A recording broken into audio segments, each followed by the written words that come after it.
আমি কয়েস লুধি, ভারপ্রাপ্ত সভাপতি, সিলেট মহানগর বিএনপি। আজকে চমৎকার আয়োজনের জন্য ধন্যবাদ। বৈষম্য বিরোধী বাংলাদেশ গড়ার প্রত্যয় নিয়ে যে দীর্ঘ ১.৫ দশকেরও বেশি সময় আমরা যারা আন্দোলন করেছি, রাজপথে রক্ত ঢেলে দিয়েছি এবং যারা শহীদ হয়েছেন তাদেরকে আজকে স্মরণ করছি। আমরা কিন্তু চা খেয়েছি একদম ছোট্ট একটি কাপে এবং আমাদের হোস্ট কিন্তু অনেক বড় একটি কাপে চা খেয়েছেন। আমাদের পরিমাণটাও কিন্তু খুবই কম ছিল, সরি টু সে। আজকে এখানে আমন্ত্রিত যারা এসেছেন, আমরা এক পেশে বক্তব্য, থ্যাংক ইউ। আমন্ত্রিত হয়ে যারা এসেছেন, আমরা অনেকক্ষণ থেকে এক পেশে বক্তব্য শুনছি। আমার মনে হয় যে এখানে আমাদের ছাত্রদল অথবা ছাত্র শিবিরের যদি প্রতিনিধি থাকতো তাহলে আমরা হয়তো তাদের বক্তব্যগুলো শুনতে পেতাম, তাদের থিঙ্কিং এ ব্যাপারে কি। বাট একটি জিনিস আমার কাছে মনে হয়েছে যে এখানে যারা বসে আছেন প্রত্যেকেরই মূল পয়েন্ট হচ্ছে যে অতি দ্রুত একটি নির্বাচনের মাধ্যমে গণতান্ত্রিক সরকার ব্যবস্থা প্রবর্তনের মধ্য দিয়ে রাষ্ট্রকে এগিয়ে নিয়ে যাওয়া।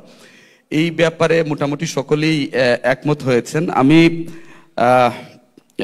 খুব সংক্ষেপে বক্তব্য দেব। সেটি হচ্ছে যে আমরা সেই সূচনা লগ্ন থেকে আজ অবধি আমরা বাংলাদেশের বিভিন্ন উত্থান পতন দেখেছি, আপওয়ার্ড অ্যান্ড ডাউনওয়ার্ড স্লোপিংগুলো আমরা দেখেছি।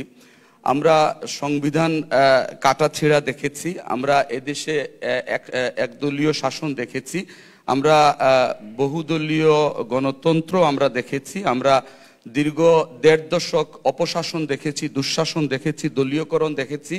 আমরা আমাদের চোখের সামনে আমাদের সন্তানদের পুলিশের গুলিতে শহীদ হতে দেখেছি। আমরা গত জুলাই আন্দোলনে আমাদের ছোট ছোট বাচ্চাদেরকে কারাগারে নিয়ে অমানসিক নির্যাতন করতে আমি দেখেছি। সো আজকে যে প্রেক্ষাপটে দাঁড়িয়ে আমরা কথা বলছি, এই বিষয়গুলোর সাথে আমরা শতভাগ একমত পোষণ করছি এবং আমাদের দলের ভারপ্রাপ্ত চেয়ারম্যান জনাব তারেক রহমান রাষ্ট্র কাঠামো মেরামতের যে ৩১ দফা দিয়েছেন সেটি কিন্তু বাংলাদেশের মানুষ গ্রহণ করেছে এবং এই ৩১ দফার মধ্যে যে প্রত্যেকটি দফাতে আজকে যে বিষয়গুলো নিয়ে আলোচনা হচ্ছে, যে সংবিধান সংস্কার কমিশন গঠন, যেটি বিএনপি অনেক আগেই প্রবর্তন করেছে, যেখানে মিডিয়ার স্বাধীনতার কথা বলা হয়েছে, যেখানে সংবিধানের ৭০ যে অনুচ্ছেদ সেটিও সংশোধনের কথা বলা হয়েছে, সেখানে একজন সংসদ সদস্য তার দলের বিরুদ্ধেও কথা বলতে পারবেন কিন্তু রাষ্ট্রের বিরুদ্ধে বক্তব্য দিতে পারবেন না, সেটিও নিয়ে আসা হয়েছে। সেখানে নারীর ক্ষমতায়নের কথা বলা হয়েছে, সেখানে আমাদের যে রেইনবো নেশন আমরা যে বলি বাংলাদেশ এবং বাঙালি জাতীয়তাবাদ, সেখানে বাঙালি জাতীয়তাবাদে বিশ্বাসী যারা, তারা কিন্তু একসময় তারা কমফোর্ট ফিল করেছিলেন কিন্তু তারা বাঙালি থাকতে পারেননি, উপজাতি হয়েছেন, এটি কিন্তু অস্বীকার করার কোনো উপায় নেই। সেটিও সংশোধনের প্রস্তাবনা কিন্তু এসেছে। আমরা মনে করি যে আমাদের ৩১ দফার মধ্যেই কিন্তু আগামী ৫০ বছরের বাংলাদেশকে সুরক্ষিত করার সকল প্রস্তাবনা এখানে দেয়া হয়েছে। আমি বক্তব্য দীর্ঘায়িত করছি না, আমি আসলে আরেকটি প্রোগ্রামে যাব। জিলুর ভাই, আপনি এসেছেন, আমার ভালো লাগতো আরো কিছু সময় থাকলে, বাট এই অনুষ্ঠানটি আরো কিছু প্রতিনিধি, অন্যান্য সংস্থার যারা আছেন, ছাত্র প্রতিনিধি যারা আছেন, তাদের সমন্বয়ে একটি সমৃদ্ধ অনুষ্ঠান হতো। আরো কিছু প্রতিনিধিত্বশীল উপস্থিতি যদি আমরা আজকে এখানে দেখতে পেতাম। আমরা আরেকটা জিনিস লক্ষ্য করছি যেটি আমাকে খুব কষ্ট দেয়, একটু বলে নেওয়া ভালো, বলে নেই। আমরা বিগত আপনি যাবার আগে আমার উত্তরটা শুনে যাবেন। শিওর, চা সংক্রান্ত সরি, আমি আসলে এটা জাস্ট ইয়ে করেছি, ওইরকম আই ডিডন্ট মিন ইট, আমি ওইরকম বলিনি, এখানে মনে করার কিছু নেই। আরেকটা জিনিস আমরা খুব লক্ষ্য করছি যে ৫ই আগস্টের পরে আমরা এই ধরনের বিভিন্ন অনুষ্ঠানে বক্তব্য দিচ্ছি এবং সেই অনুষ্ঠানগুলোতে এমন কিছু মানুষদের আমন্ত্রণ জানানো হচ্ছে যারা বিগত সময়ে ফ্যাসিস্টের সহচর অথবা সহযোগী হয়ে তাদের যে ভূমিকাগুলো ছিল সেটি আমাদেরকে কিন্তু আতঙ্কিত করেছিল এবং ওই মানুষগুলো যখন তাদের খুলস বদল করে সেই দৃশ্যপট থেকে বের হয়ে বর্তমান সরকার অথবা ভবিষ্যৎ সরকারের যে পলিসিগুলো আছে সেটির সাথে সামঞ্জস্য রেখে যখন বক্তব্য দেন, আমাদের খুব কষ্ট হয়।